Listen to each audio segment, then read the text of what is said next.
Saudações a todos.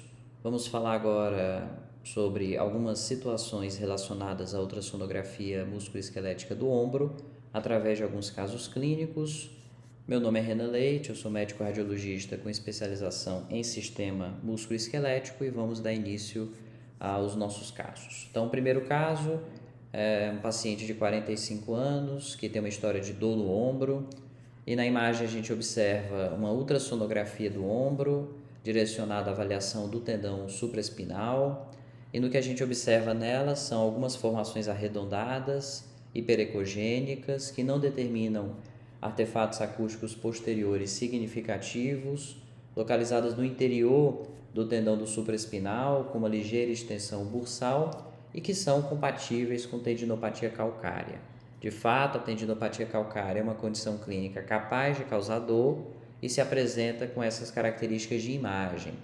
Uma situação em que ela pode acontecer, que pode contribuir mais ainda para a queixa dolorosa, é a migração desses focos de tendinopatia calcária em situação articular, ou seja, em direção ao osso, e nesse caso a gente não conseguiria observar porque o edema ósseo não é visto pela ultrassonografia, e também a migração bursal, que nesse caso haveria o deslocamento em direção à bursa e, consequentemente, a ocorrência de bursite secundária à tendinopatia calcária. Então, lembrar dessa condição clínica, ela geralmente se apresenta dessa forma e ela pode estar presente em qualquer um dos tendões do manguito rotador. O próximo caso se refere a um paciente de 32 anos que tem uma queixa de dificuldade para movimentar o ombro. E aqui o que é possível observar? Eu estou na região do intervalo dos rotadores e na região central a gente observa arredondado e hiperecogênico o tendão da cabeça longa do bíceps, na transição entre a porção extraarticular e deflexional. E ao redor dele a gente sabe que estão presentes estruturas ligamentares e a cápsula. Muitas vezes o que acontece? A gente pode ter um espessamento dessas estruturas ligamentares na região do intervalo dos rotadores, que corresponde a esse trecho em tela, e com isso, esse é um achado típico, um achado característico que está relacionado à ocorrência de capsulite adesiva. Então, a capsulite adesiva é uma condição clínica cujo diagnóstico é mais simples de ser realizado através da ressonância magnética em comparação à ultrassonografia, mas o método ultrassonográfico ele é capaz de fornecer informações que podem ajudar a definir esse diagnóstico. E a informação é esta: a presença de espessamento cápsulo-ligamentar na região do intervalo dos rotadores talvez seja o principal achado ultrassonográfico relacionado à capsulite adesiva. Então, diante de uma história clínica compatível e a presença desse achado, a gente pode confirmar a ocorrência dessa condição. O terceiro caso é um paciente de 35 anos com uma queixa de dor intensa na região peitoral. A dor ela foi de maneira abrupta durante exercício físico. O paciente praticava supino reto, que é uma modalidade de exercício em que você mobiliza muito a musculatura peitoral, e durante o exercício ele sentiu um estalo, né, um estalido, e depois desse estalido ele percebeu um hematoma na região peitoral. Então, o que é possível observar? As setas elas indicam a presença de líquido no trajeto onde deveria haver o tendão do peitoral maior. Lembrar que a inserção do peitoral maior se dá na diáfise humeral. Inclusive, na nossa análise, na nossa propedêutica ultrassonográfica do ombro, a gente sempre utiliza o tendão do peitoral maior como um referencial anatômico para ajudar na identificação da porção extraarticular do tendão da cabeça longa do bíceps. Então, nesse caso, a gente observa líquido onde deveria haver tendão e a cabeça de seta mais à direita mostra o coto tendíneo, ou seja, o que aconteceu foi uma rotura completa do tendão peitoral maior, provavelmente na sua inserção na diáfise humeral, com retração do coto tendíneo e associando-se líquido e edema das partes moles adjacentes, indicado na seta. É um achado característico e que tem especial importância, é principalmente visto nesse contexto de exercícios físicos e queixas de dor e queixas de manifestações clínicas abruptas relacionadas a esse tipo de prática de exercício físico, principalmente em academia. Próximo caso, paciente de 40 anos com queixa de dores, foi realizar uma ultrassonografia do ombro e, segundo a nossa propedêutica habitual, ao menos aquela que eu costumo utilizar, a gente inicia a nossa avaliação ultrassonográfica avaliando o tendão da cabeça longa do bíceps. E o que é possível observar? Que na goteira bicipital, entre os tubérculos maior e menor do húmero, não se observa o tendão nesta localização, que é a localização usual da cabeça longa do bíceps. Do contrário, você observa uma subluxação medial do tendão da cabeça longa do bíceps na sua porção deflexional, ou na transição das porções extraarticular e deflexional, em situação medial, que é o sentido no qual o tendão costuma subluxar. Então, ele subluxou medialmente, insinuando-se aí junto ao tubérculo menor do húmero. Então, eu tenho um caso de subluxação do tendão da cabeça longa do bíceps, subluxação medial. Neste exemplo, é interessante a gente notar que, durante a realização do exame ultrassonográfico, é interessante a realização de manobras dinâmicas que permitem melhor avaliar a presença da subluxação. Lembrar que a subluxação não necessariamente ela é permanente, ela pode ser uma subluxação provisória, somente visualizada através das manobras dinâmicas. E qual seria essa manobra dinâmica? Seria você fazer com que o paciente realize movimentos de rotação externa, ou seja, colocar a palma da mão em sentido, afastando do corpo e trazendo de volta para próximo do corpo. Dessa forma, a gente pode observar a luxação e a redução da cabeça longa do bíceps, em algumas situações. Lembrar que isso pode acontecer principalmente no contexto em que há roturas envolvendo as fibras superiores do subescapular, já que o subescapular é uma das estruturas mantenedoras do posicionamento normal do tendão da cabeça longa do bíceps, ou seja, diante de lesões deste tendão, eu posso ter como consequência a subluxação da cabeça longa. Então, isso deve acender o alerta para uma observação mais criteriosa do tendão subescapular.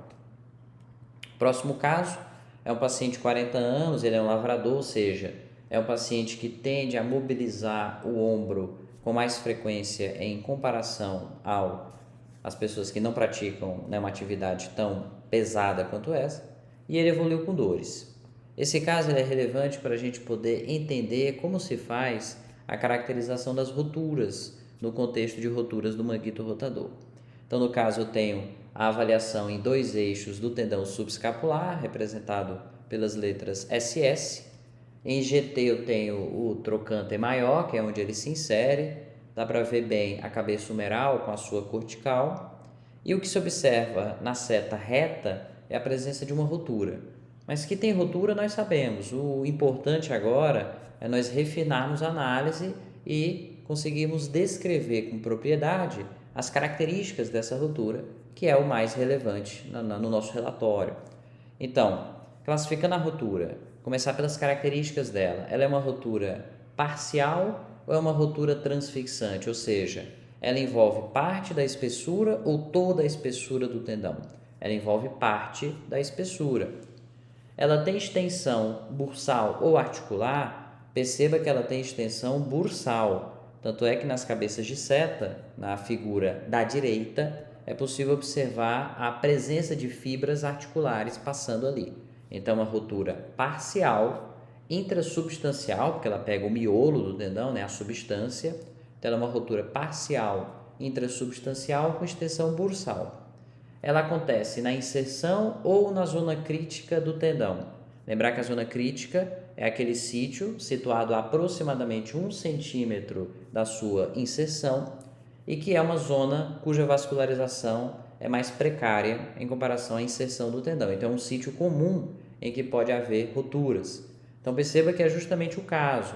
Eu tenho uma rotura parcial, intrasubstancial com extensão bursal, de onde? Da zona crítica do tendão supraespinal.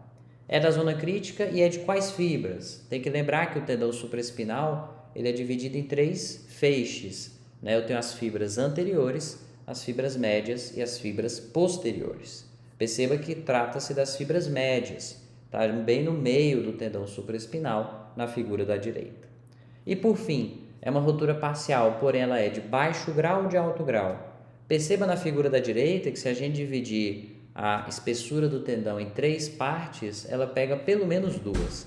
Então trata-se de uma rotura parcial de alto grau, acometendo cerca de 2/3 da sua espessura, intrassubstancial com extensão bursal, das fibras médias do supraespinal na região da zona crítica. O que ficou faltando nessa descrição? Ficou faltando as medições, tanto no sentido antero-posterior quanto no sentido transverso. Então, a descrição ficaria assim, né? Existe uma tendinopatia do supraespinal, destacando-se uma rotura parcial de alto grau intrassubstancial com extensão bursal das fibras médias do supraespinal, acometendo cerca de 2/3 da sua espessura, na região da zona crítica, com extensão anteroposterior de, aí você fala a medida, e com retração ou medida transversa de, você fala a medida. Então, essa é a descrição mais detalhada possível desse tipo de rotura. E lembrar que diante desse contexto eu tenho uma bursite secundária a essa rotura, que a gente pode chamar de bursite porque aparentemente, pelo menos nesse segmento de análise, eu não tenho nenhuma comunicação com o espaço articular. Se eu tiver comunicação, o líquido presente na bursa pode ser, na verdade, derivado do espaço articular. O próximo caso é um paciente de 45 anos que tem aumento volumétrico, porém pouca dor. Lembrar que os processos inflamatórios e infecciosos que envolvem o ombro, por exemplo, uma artrite séptica do ombro, que pode ser secundária a trauma, corpo estranho, algo dessa natureza, ele vai causar sinais flogísticos exuberantes em geral. Então, eu vou ter edema, eu vou ter dor, eu vou ter hiperemia de maneira substancial. No caso em questão, não há essa dor significativa, então já acende o alerta que provavelmente a etiologia não é a etiologia, as etiologias sépticas clássicas. Lembrar, principalmente no nosso contexto regional, eu estou falando do Nordeste, lembrar nesse contexto das etiologias granulomatosas. Então, já adiantando a vocês, trata-se de um caso de tuberculose envolvendo a bainha da cabeça longa do bíceps, que deu origem a essa grande coleção líquida, heterogênea, envolvendo a região da bainha. Então, essa coleção ela tem a ver com tuberculose, ela pode ser encontrada, por exemplo, também num sítio muito característico, que é a bursa. Eu posso ter uma exuberante bursite subacromial / subdeltoidea, e essa bursite ser, na verdade, de etiologia tuberculose. Então, diante dessa história, de um perfil de paciente em que a tuberculose é frequente, ele tem uma história de aumento volumétrico da articulação, sem dor, com muita destruição óssea, digamos assim, de uma história um pouco insidiosa. Nesse contexto, lembrar de tuberculose como um possível diagnóstico diferencial. Próximo caso é só para relembrar mais uma vez, capsulite adesiva, mais uma vez está mostrada aí, é a mesma situação daquele caso inicial. Espessamento das estruturas ligamentares, espessamento da cápsula na região do intervalo dos rotadores, representado nas cabeças de seta, em um contexto de paciente com limitação dos movimentos. Lembrar que esse diagnóstico, embora pareça fácil, porque tem a seta, tem a história, a gente direciona aqui, num contexto em que eu tenho uma série de casos a serem analisados, uma agenda para tocar ao longo do dia, pode passar despercebido e realmente tende a passar se você observar a frequência em que esse diagnóstico é dado na ultrassonografia e que é dado na ressonância magnética. A frequência é muito diferente, então provavelmente das duas uma, ou se dá capsulite adesiva de maneira exagerada na ressonância ou se dá pouco na ultrassonografia, ou mesmo as duas causas. Então lembrar que pode passar e que o diagnóstico ele é de fato mais simples via ressonância magnética. Próximo caso, que é o último, paciente com dores e limitação de 55 anos, foi realizar uma ultrassonografia do ombro e o que é que foi possível observar? Aqui estamos diante do clássico sinal da cabeça humeral careca, que está relacionado à rotura transfixante justaincepcional completa do tendão supraespinal. Entendo, o que é que eu quero dizer com rotura transfixante justaincepcional completa? Rotura tem perda de substância, tem descontinuidade de fibras. Transfixante é porque ela envolve toda a largura do tendão. Justa insercional porque ela é da inserção, ela não é da zona crítica. E completa porque ela pega todos os feixes do tendão, tanto as fibras anteriores, quanto médias, quanto posteriores. Por isso que dá essa configuração de cabeça careca, ou seja, onde deveria haver tendão, eu só tenho líquido e acima dele eu já tenho o músculo deltoide, que deveria não estar tão próximo assim da cabeça humeral. Então, um achado bastante característico e que pode estar presente especialmente nos pacientes mais velhos, com uma mobilização mais frequente da região do ombro. Por que cabeça humeral careca? Porque se você observar, existe tendão na imagem, né, que eu tenho na tela, do lado esquerdo e do lado direito, como se fosse mesmo aquele aspecto de cabelo meio franciscano, que são as fibras remanescentes do subescapular e do infraespinal, nesse contexto em que eu só tenho uma ruptura total aí do supraespinal. Então era isso. Fiquem livres para poder observar mais casos, procurar mais exemplos em diferentes fontes, porque esse assunto ele é quase que inesgotável. Muito obrigado.